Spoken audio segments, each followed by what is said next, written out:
Noga ultana, usok terkait na tau tiba ma pertanyaan soal na bintang na matan kuat, na buku di nanda tikut soal berkanda yang sengani kelati pun nanda tu bos lebih tauke. Nanda ultana na matan kuat. We're so fortunate that the lesson, the Sabbath school lesson, can bring us back to remind us on the words from the book of Daniel and the book of Revelation. I've heard this topic when I was baptized in 1984. 94, sorry. Thank you, Auntie Sam. That was the last time I heard this message. And it's normally preached during an evangelism campaign. And I hope and pray that the Lord will again talk in our hearts and in our minds as we remind each other about this very important topic. People say that the Bible says that we live at the end of time. Some say that we live on borrowed time. And other people say that we live in God's time. But whatever you call about the time that we are living in, I'd like to say that we live in a very unique time. Don't you think? We live in a very unique time because it is a time that we ourselves are being watched. The book says that heaven is watching us every moment of our life. Everything that we do, every words that we speak, every thought that we think, we are being watched by heaven.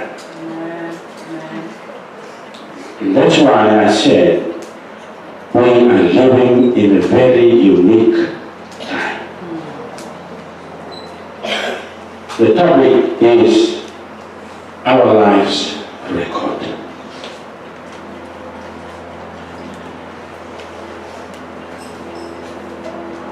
Have you ever come across an instance where you are being scrutinized about your work?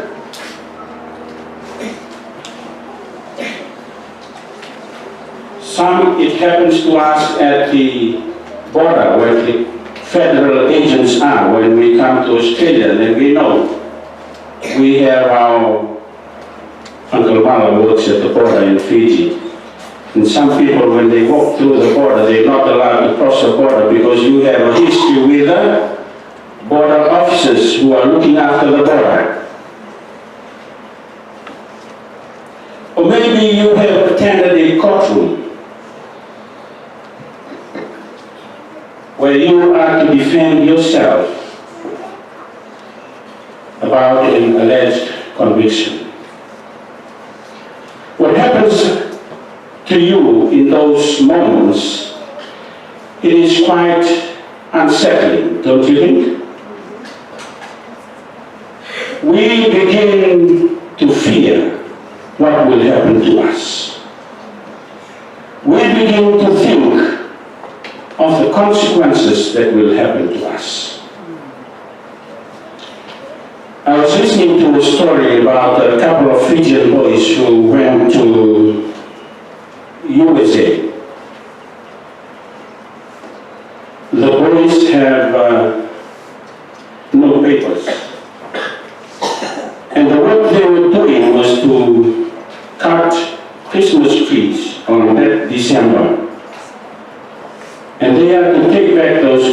trees and sell it in the city for them to have a source of income for themselves for that Christmas week. They were cutting trees, they were cutting Christmas trees. And they were going and going and going until they came to the border of US and Canada.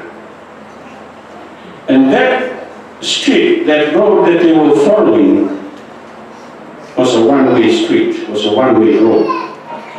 You have to go and turn around the border in order to come back to the US land. They were talking and discussing among themselves about so many trees that they have cut, the amount of money that they're going to get. Little did they know that they were following that one-way road. And the border is just in front, and the border officers were looking at their car. If they turn around, the border officers will come and chase their car. And they said, let's just go.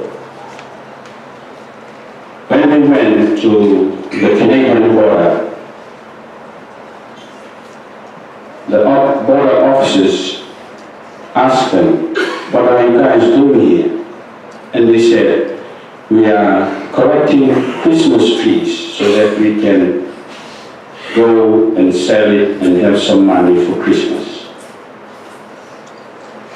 And they said, the border officer said, well, it's unfortunate that your Christmas tree will never reach the place where you are planning to go and sell. They took them there to the center. From there, back home to Fiji. Why? The border officers, from their system, they know that they got no right to live in the USA.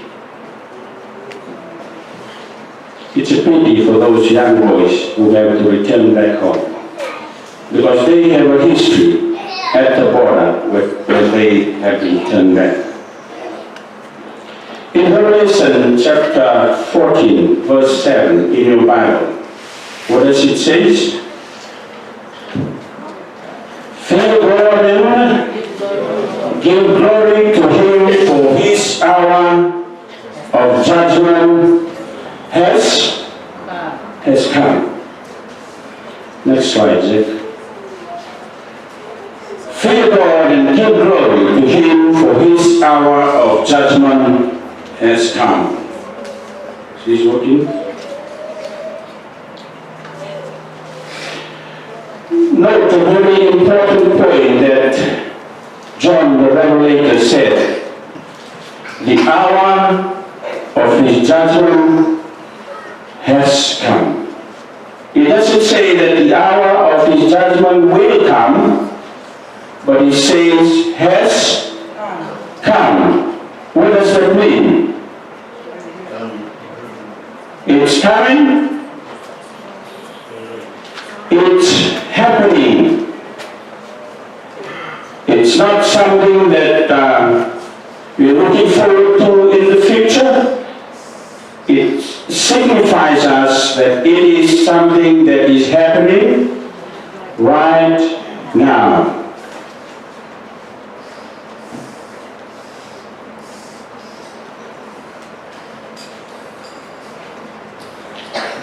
The hour and the time of God is now. The time of His judgment, the clock has struck the hour, and the world has entered a significant time just before His second coming. And it says in the next verse, and I saw the dead and the small and great standing before God, and the books were opened, and another book was opened, which is the book of book of life.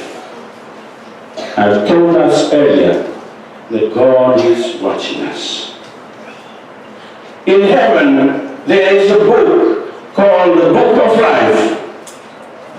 And one thing is very obvious, that God is so fair. Don't you think? God is so fair that He wrote down the names of those who will go to heaven. God's judgment is fair. It is incredibly fair because the whole book is open to the whole universe to know whose names are not there and whose names are there. That is one book. It says, standing before God and books. Can you note the plural? In the word book, says books. And the dead will judge according to their works by the things which were written in the book. There is more than one book. Dole ko sa tuloy ka na walali na walong bola taro. Na tamu pwede kinetang sa tiko ni walong bola sisa. I don't know and you don't know. The record of our human lives are before the whole universe, so that everybody can see who is lost and who are saved. The books of record in heaven, in which the names and the deed of men are registered, are to determine the outcome of the judgment.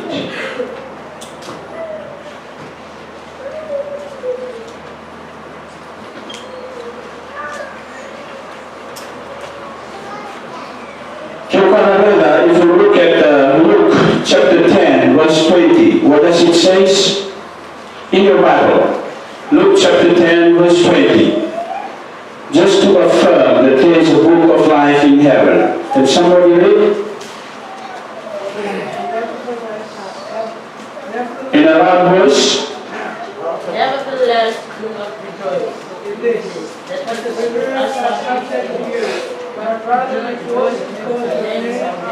Rejoice because your names are written in heaven. We should not, Jesus said to his disciples, don't rejoice because you can chase away the devils. Don't rejoice because you can do the things that I can do. But you must rejoice that your names are written in the book of life. In Philippians 4, chapter 3, mark that in your Bible. Jesus spoke, Paul speaks to his faithful workers, and he said, whose names are in the book of life. There is a book of life in heaven. And if you go back to Daniel chapter 12, verse 1, it says, Daniel, looking down at the time of trouble, declares that the God's people shall be delivered, those that are found written in the book of life. It confirms to us that there is a book of life. In Revelation 21:27, John the Revelator says that those who shall enter the city are those whose names are written in the Lamb's book of life. Young people, kids, there is a book in heaven called the book of life. And that is where our names should be written. If my name is not written there, then there is no way I can gain eternal life. If my name is missing from the book of life. And it says that another book was opened, which is the book of life. It continues to say in Revelation 20, 12. There is another book, which is called the book of what? The book of remembrance. Remember, there are few books in heaven. In Malachi, chapter 3, verse 16, what does it say?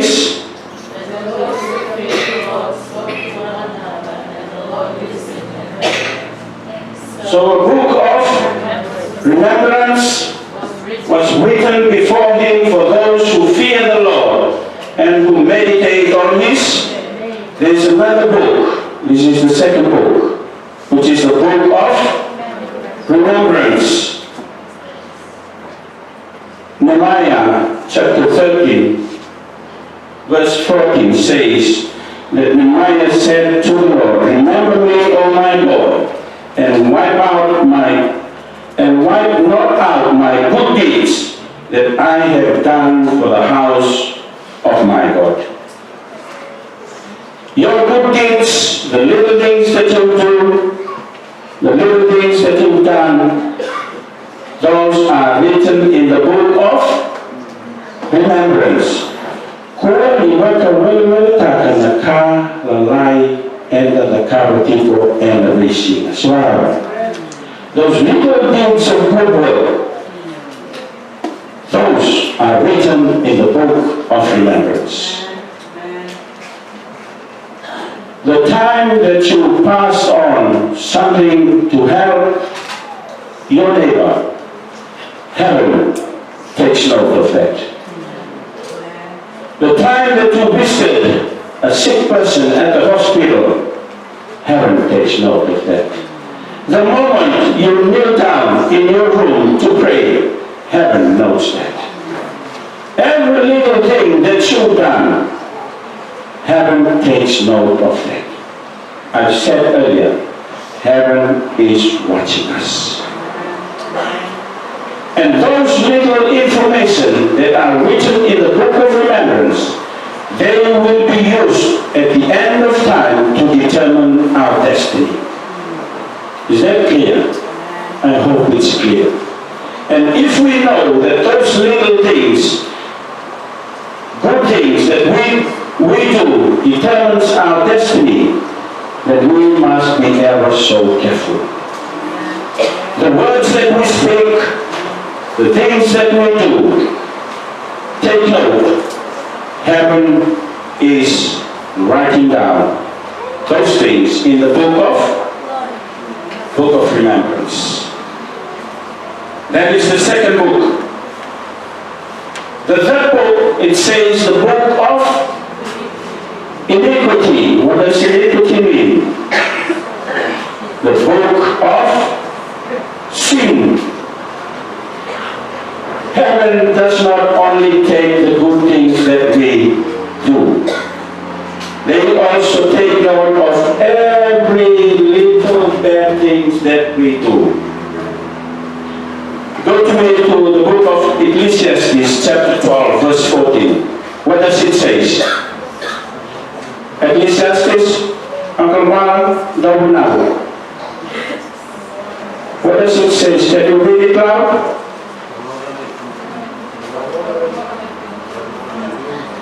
I can't hear. Will you take it through?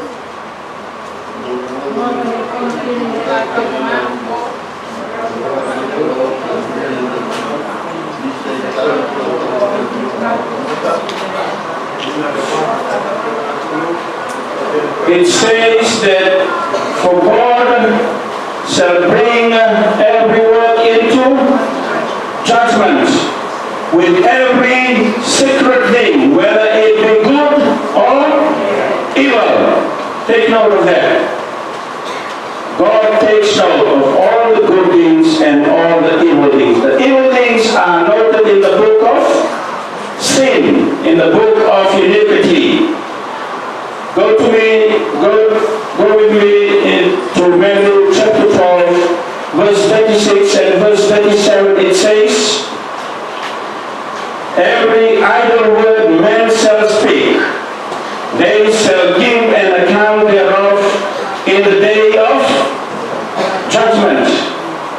By the words thou shalt be justified, and by the words thou shalt be condemned.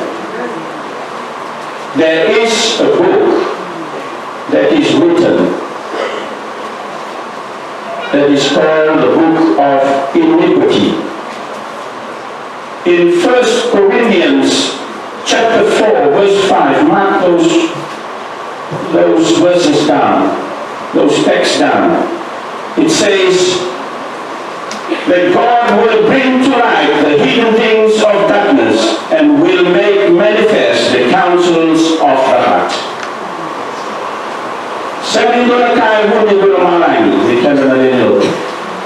There's nothing hidden from God. I can hide from Mala, from Joji, from San, what I do. But heaven, you can't hide anything. No.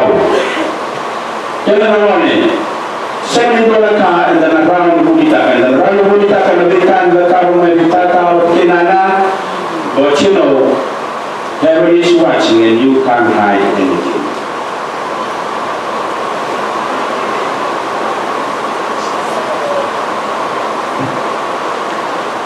It says in the book of Jeremiah, chapter 2, verse 22, for thou you wash yourself with wine and use much soap, yet your iniquity,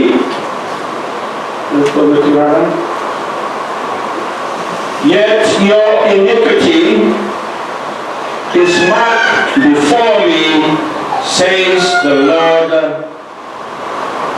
God.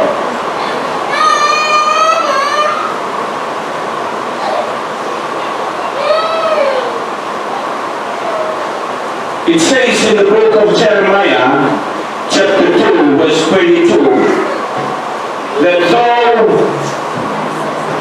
you wash yourself with lye and soap, yet your iniquity is marked with God.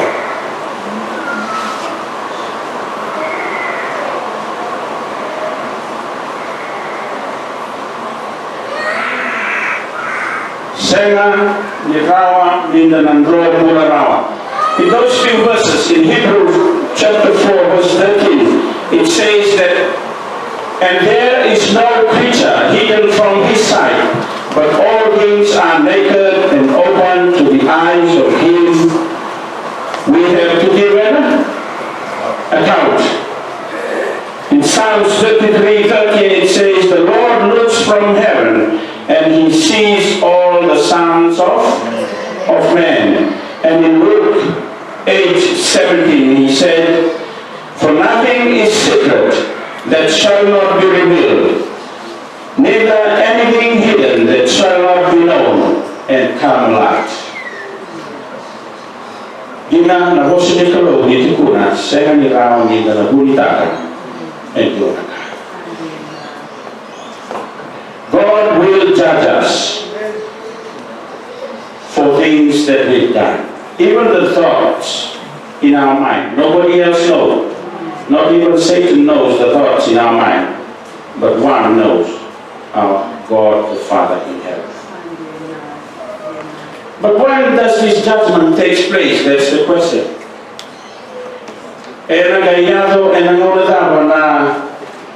The judgment of God. It says in the book of Daniel, chapter 7, verse 9, it says, I beheld, says the prophet Daniel, till thrones were placed, and one that was ancient of days did sit. His raiment was white as snow, and the hair of his head like pure wool. His throne was fiery flames, and the wheels thereof were burning fire.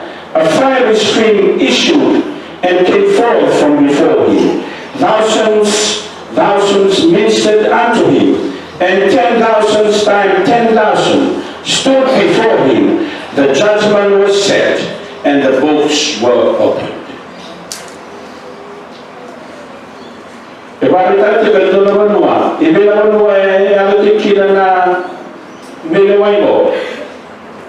At the throne of God. It's not an earthly throne, but in heaven, the heavenly throne. That's where the judgment is taking place. Let's answer our question. The judgment is taking place not on the earth, but in heaven, on the very throne of God. And that it happens at the throne of God. And it goes on to say, this is a very important text. In 1 Peter 4:17, it says that the judgment must begin at the house of God. Let's go back. Do you remember the typical service at the sanctuary? Can you remember?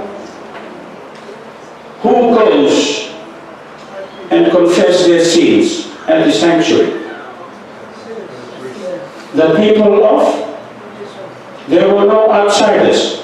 They were the people of God, the Israelites. Can you remember that? No wonder Peter says in 1 Peter 4:17, the judgment must begin at the house of God. And that includes you and me, the professed people of God.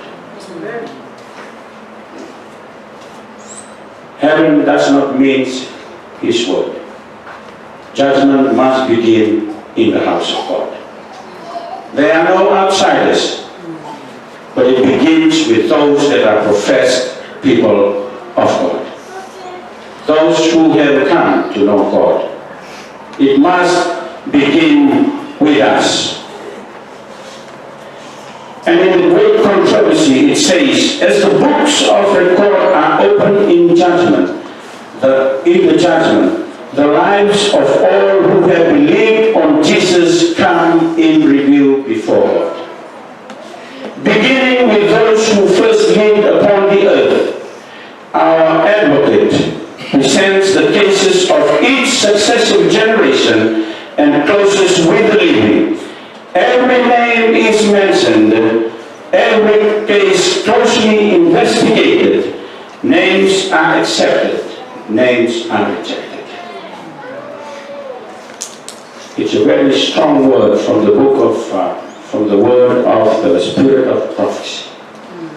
It says that all who believe in Jesus must come in review before God, generation to generation, name by name. Names are accepted and names are rejected.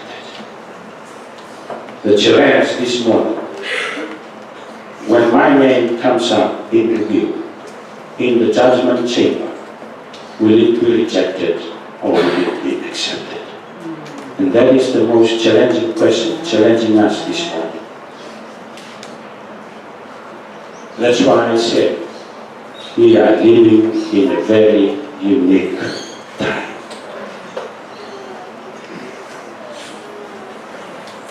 That was just a sentence that I read. And when the next question is, we touch on where it happened. Where is it happening? And we say it's happening at the throne of God in heaven. It's not happening here on earth. The next question is, when does this judgment take place? When? If you have been brought up in the study of the book of Daniel and the book of Revelation, it says in Daniel 8:14, can you still remember? That for 2,300 days then the sanctuary shall be cleansed. And they wrote the Sawsawata Italina Valetamu. When does the cleansing of the sanctuary happens? In the days of Moses. It happens on the day of atonement. That is when the sanctuary will be cleansed.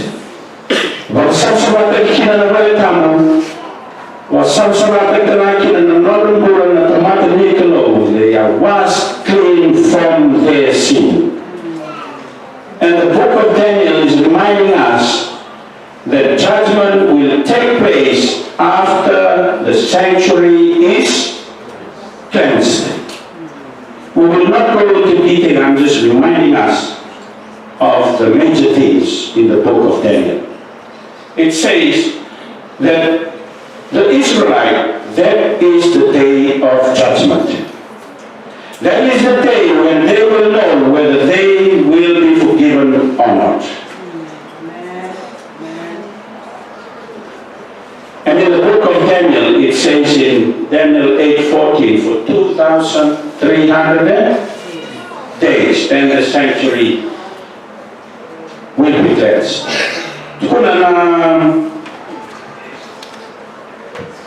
Unang sorrow, Leviticus chapter 16, verse 33. He shall make atonement for the holy sanctuary, and he shall make atonement for the tent of meeting, and for the altar, and he shall make atonement for the priest, and for all the people of the assembly. There's nothing left. They need to be cleansed. The sanctuary and all the people. It says in 1630, Unang sorrow. Nindo na sorowaki and the singa koyamu do vaksaw sabatai. Do na sawsawaki na may nanom do ibalawalaza kelina and namatay sorwa. So nothing is left when the day of atonement came. That is the day of reckoning. It's called the Yom Kippur in Israel. That is the day that all the Israelites will search their hearts and ask them in their mind, am I cleansed?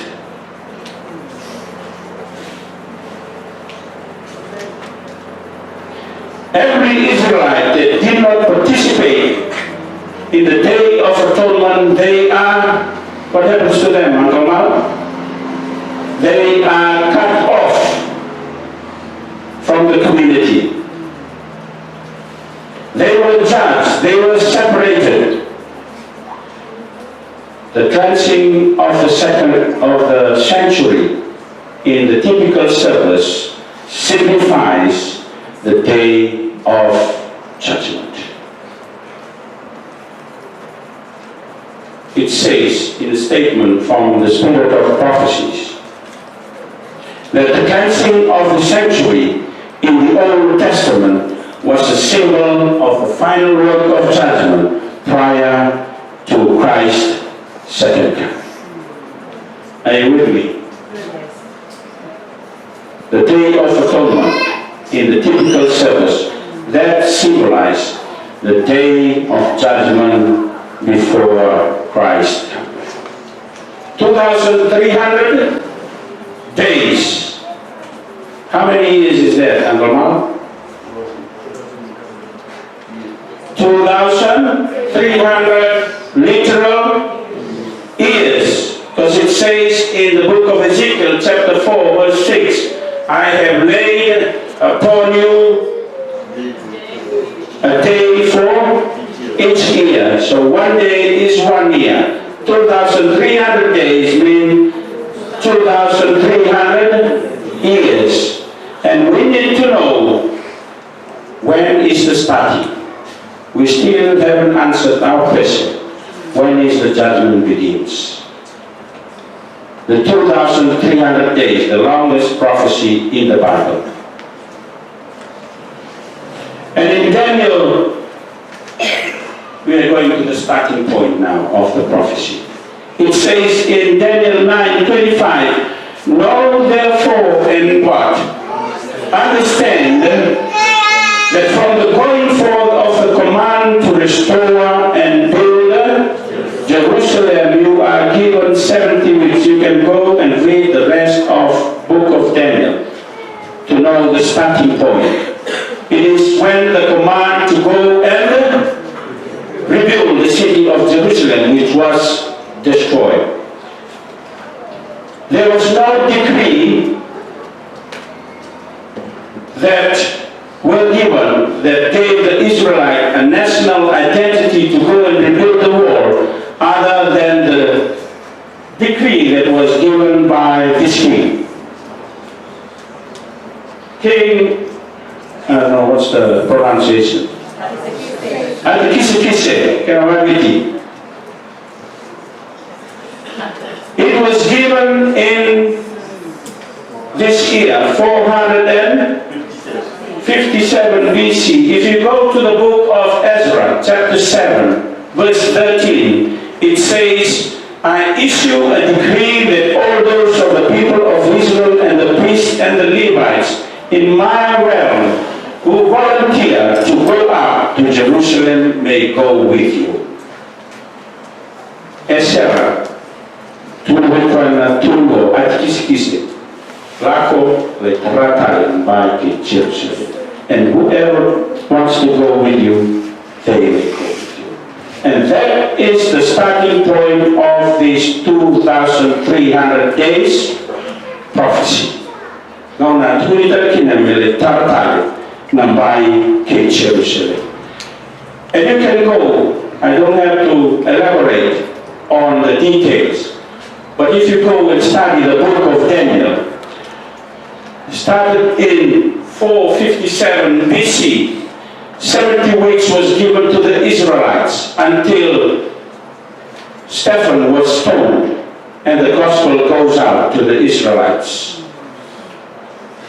That happens in those 70 weeks. And it prophesied that until the Messiah. Kalau kita letakkan the timeline, it takes us until AD 34. And we are left with 1,810 years that will take us to after that 1844. So takes us to 1844.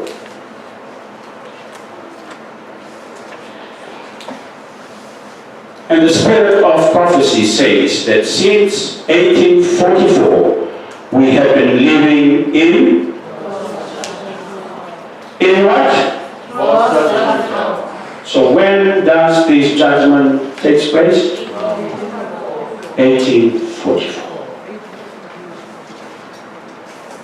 I think there's no, sorry to say, there's no other places I have heard this message than in the Church of God.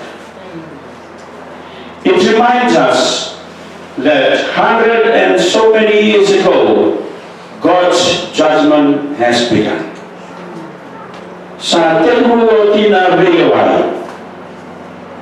Remember those books? Book of Life, the Book of Remembrance, and the Book of Sin. Starting from Adam and Eve, generation to generation, cases are now being revealed and studied and looked at in heaven's court.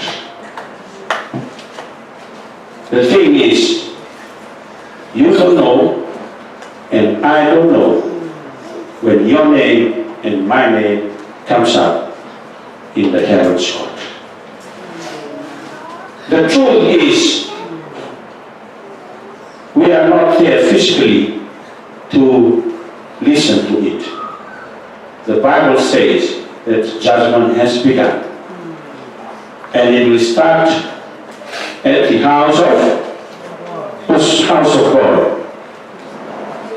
According to the prophecy, we are living in a very unique time. What is so significant of this?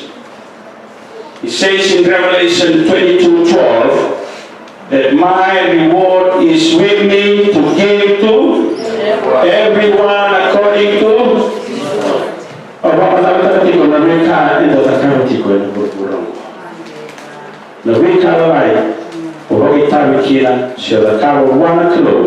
God takes note of that. For prayer work, or to kneel down in your room to pray. God takes note of that, and God will use that in the judgment chamber of heaven. Tim karon na kalot, so tawali na, o nita kanina na yan at tigsuhala.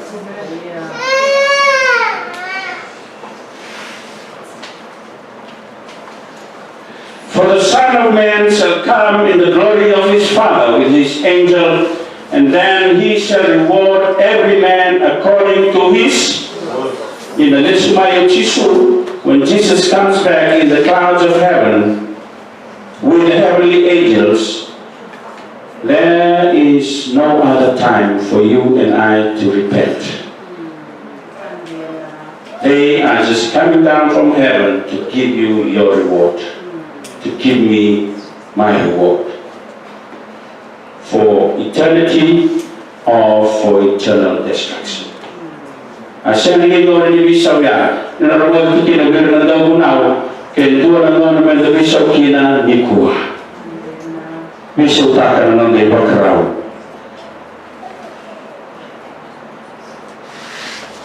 What would you feel if you are called? Just say, as an example, you are called to the court of heaven to answer, to hear your case. Now, at this moment, just think about my life, myself. If I got called by the court of heaven to attend, to hear the judgment, and the Tukuliya. Yeah, and Mbole, Menda, Mbole and Matakanikuwa. There was a gentleman called Friedrich Wilhelm Herschel, to close off our sermon. Friedrich Wilhelm Herschel was drafted into the German army. On one night, during a terrible battle, he was overwhelmed with terror. Follow the story. And he fled the battlefield. Lord. And his father sent him to England after the battle. His father sent him to England, and he changed his name from Wilhelm to William. And he was so successful, he studied astronomy and built a telescope. And that telescope found this new planet called Uranus. And the king of William sent for William to appear before him. But William was very afraid because he ran out from that battle. And the king's grandfather, which was George I, he was the one who ruled Germany when William escaped from the battlefield, fled. And so William understood that if he is called by the king, then there is something serious going on. William was not sure what will happen. He was just thinking of him being a deserter, because he fled from the battlefield. And as he waited, a king's servant approached and gave him an envelope. With trembling hands, William opened the envelope, expecting to find his long-awaited sentence of death, because he fled and he was a deserter.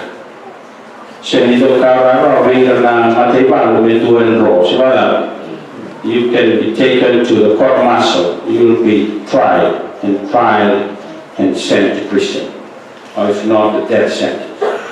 William was expecting that.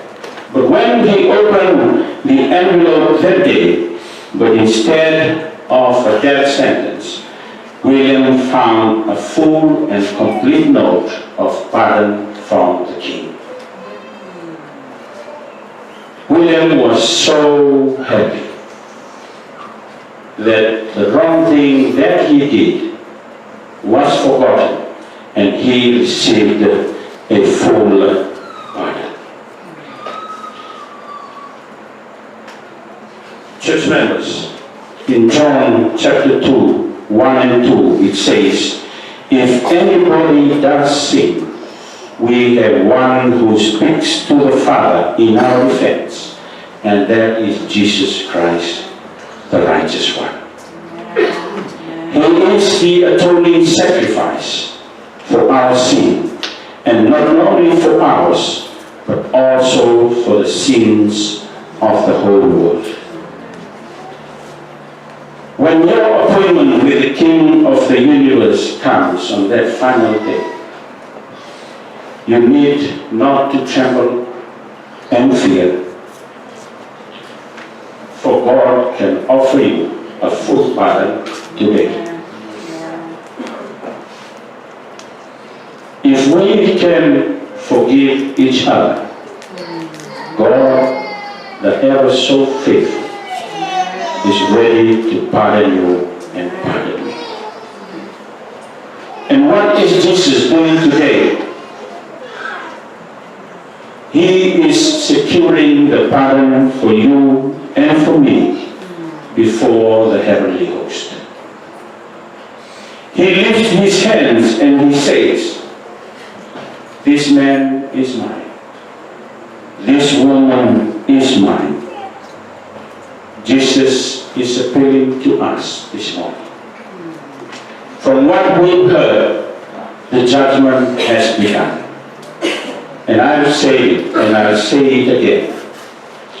You don't know, and I don't know, when our case will be brought in the court of heaven. While we have this unique time in history, where the judgment is taking place right now in the court of heaven, it's time that we think of the sacrifice that Jesus has done.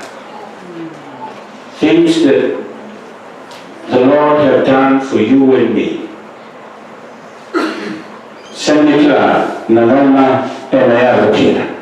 For He is ever interceding on our behalf.